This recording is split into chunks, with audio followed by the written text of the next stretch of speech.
ভাৰত চৰকাৰৰ ফালৰ পৰা আপোনালোকলৈ মুকলি কৰিছে বহুতো ভেকেন্সি। এইবাৰ আপোনালোকলৈ মুকলি কৰিছে তেওঁলোকে ইণ্ডিয়ান কোষ্ট গাৰ্ডৰ কাৰণে কিছুমান ভেকেন্সি। যদিহে আপোনালোকে এই পোষ্টবিলাক এপ্লাই কৰাৰ পৰা আঁতৰত থাকি যায় তেনেহ'লে আপোনালোকে বহুতেই প্ৰস্তাৱ। চ' আপোনালোকে ভিডিঅ'টি স্কিপ নকৰিব, ষ্টাৰ্টিঙৰ পৰা এণ্ডিঙলৈ ভালদৰে চাই যাব। নমস্কাৰ বন্ধু বান্ধৱীসকল, মই ৰঞ্জিত। আপোনালোকে চাই আছে মোৰ অসম জব পইণ্ট চেনেলটো, যিটো আপোনালোকৰ এটা ট্ৰাষ্টেড চেনেল। আপোনালোকে বিশ্বাস কৰি ল'ব পাৰে। আজি মই আপোনালোকলৈ লৈ আহিছোঁ যিটো ইণ্ডিয়ান কোষ্ট গাৰ্ডৰ কাৰণে তেওঁলোকে মুকলি কৰিছে ভেকেন্সিসমূহ। এতিয়া আপোনালোকে এই ভেকেন্সিসমূহ এপ্লাই কৰিবলৈ হ'লে আপোনালোকৰ বয়সৰ সময়সীমা কিমান, এডুকেশ্যন কোৱালিফিকেশ্যন কিমান, আপোনালোকে কেনেধৰণে ইয়াক এপ্লাই কৰিব, আপোনালোকৰ চেলাৰী কিমান হ'ব, সম্পূৰ্ণ ডিটেইলছ আপোনালোকে ভিডিঅ'টিৰ জৰিয়তে পাই যাব। মাত্ৰ আপোনালোকে ভিডিঅ'টি স্কিপ নকৰিব। চ' বন্ধু বান্ধৱীসকল, আহক ভিডিঅ'টি আৰম্ভ কৰোঁ। ইয়াৰ অৰ্গেনাইজেশ্যনৰ নাম হৈছে Indian coast guard. Last date হৈছে আপোনালোকৰ 23 জুলাই 2025 তাৰিখ। যিহেতু এতিয়া আপোনালোকৰ অনলাইন হৈ আছে, আপোনালোকে ইয়াক অনলাইন কৰক অতি সোনকালে। ভেকেন্সি আছে টোটেল 170টা। পোষ্টৰ নাম হৈছে এছিষ্টেণ্ট কামাণ্ডেণ্ট।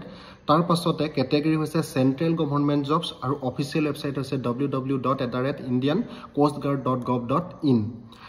এতিয়া জানো আহক ইয়াৰ টোটেল কিমান পোষ্ট আছে। য'ত পোষ্টবিলাক হৈছে আপোনালোকৰ জেনেৰেলত আছে 46 পোষ্ট, যিটো আপোনালোকৰ এছিষ্টেণ্ট কামাণ্ডেণ্ট যিটো জেনেৰেল ডিউটি আছে তাৰ কাৰণে আপোনালোকৰ জেনেৰেলৰ 46টা পোষ্ট আছে, OBCৰ 35টা, STৰ 24টা, SCৰ 25টা, EWSৰ 10। টোটেল আপোনালোকৰ 140 পোষ্ট আছে। তাৰ পাছতে এছিষ্টেণ্ট কামাণ্ডেণ্ট যিটো টেকনিকেল মেকানিকেল আছে, সেই মেকানিকেল পোষ্টবিলাকত 30 পোষ্ট আছে। ইউআৰত আছে 13, টোটেল পোষ্ট আছে 30, OBCত আছে 8, STত আছে 4, SCত আছে 3 আৰু EWSত আছে 2। টোটেল আপোনালোকৰ 30 পোষ্ট আৰু 140 আৰু 30 টোটেল 170 পোষ্ট আছে আপোনালোকৰ ইণ্ডিয়ান কোষ্ট গাৰ্ডৰ কাৰণে। চ' আপোনালোকে যিমান পাৰে অতি সোনকালে এপ্লাই কৰক। এতিয়া জানো আহক এজ লিমিট, বয়সৰ সময়সীমাৰ ভিতৰত যিবিলাক আপোনালোকৰ পোষ্ট আছে এছিষ্টেণ্ট কামাণ্ডেণ্ট জেনেৰেল ডিউটি, তেওঁলোকে এপ্লাই কৰিব পাৰিব 18ৰ পৰা 21 বছৰ বয়সলৈকে। আৰু টেকনিকেল যিবিলাক আছে এছিষ্টেণ্ট কামাণ্ডেণ্ট টেকনিকেলৰ পোষ্ট আছে 21 বছৰ বয়সৰ পৰা 25 বছৰ বয়সলৈকে এপ্লাই কৰিব পাৰিব। আৰু লগতে এজ ৰিলেক্সন দিছে সকলোৰে কাৰণে 5 বছৰ।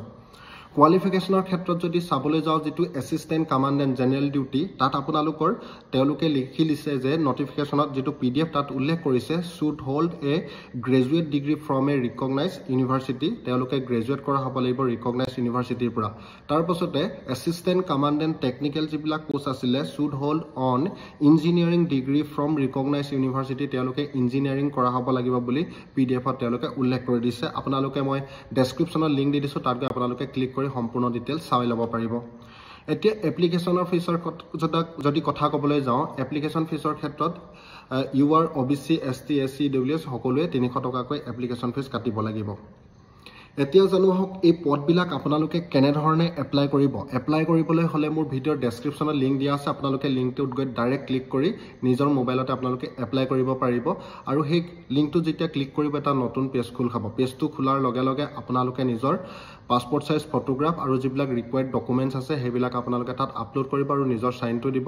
তাৰপাছতে কেটেগৰী ৱাইজ আপোনালোকৰ যিটো কেটেগৰী, সেই কেটেগৰী ৱাইজ আপোনালোকে নিজৰ এপ্লিকেশ্যন ফিজ দি ছাবমিট কৰি দিব। আৰু একেবাৰে শেষত প্ৰিণ্ট আউট কপিটো ল'বলৈ নাপাহৰিব, যিটো আপোনালোকে ভৱিষ্যতে এক্সামৰ ক্ষেত্ৰত বা কিবা প্ৰয়োজন হ'ব আপোনালোকে প্ৰিণ্ট আউট কপিটো ল'বলৈ নাপাহৰিব। চ' বন্ধু বান্ধৱীসকল, যিটো আপোনালোকৰ লেটেষ্ট আপডেট আছিলে আপোনালোকে নিশ্চয়কৈ এতিয়া গম পাইছে। যদি আপোনালোকৰ কিবা প্ৰব্লেম হয় আপোনালোকে ভিডিঅ'ৰ কমেণ্ট কৰি, আপোনালোকে কমেণ্ট বক্স খোলা আছে, কমেণ্ট কৰি আপোনালোকে জনাবলৈ নাপাহৰিব। লগতে আপোনালোকে ভিডিঅ'টি লাইক কমেণ্ট শ্বেয়াৰ কৰিবলৈও নাপাহৰিব। আৰু আগৰ ভিডিঅ'ত আপোনালোকক পুনৰবাৰ লগ পাই আছোঁ। চ' বন্ধু বান্ধৱীসকল, আজিলৈ ইমানেই। জয় হিন্দ।